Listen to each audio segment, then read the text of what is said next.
Tingnan mo ang langit sa itaas. Laging gumagalaw, laging nagbabago.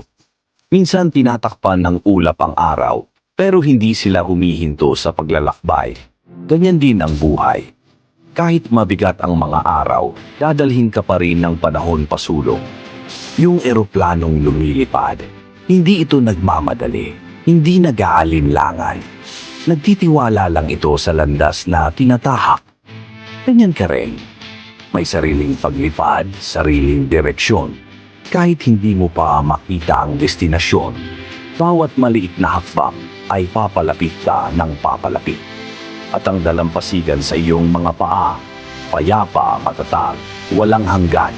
Paalala na gaano man kalayo ang marating mo, may lugar ng pahinga na palaging naghihintay sa dulo ng iyong paglalakbay. Kaya tuloy lang. Huwag matakot sa unos, huwag matakot sa layo ng biyahe. Tulad ng langit, ikaw ay malawak.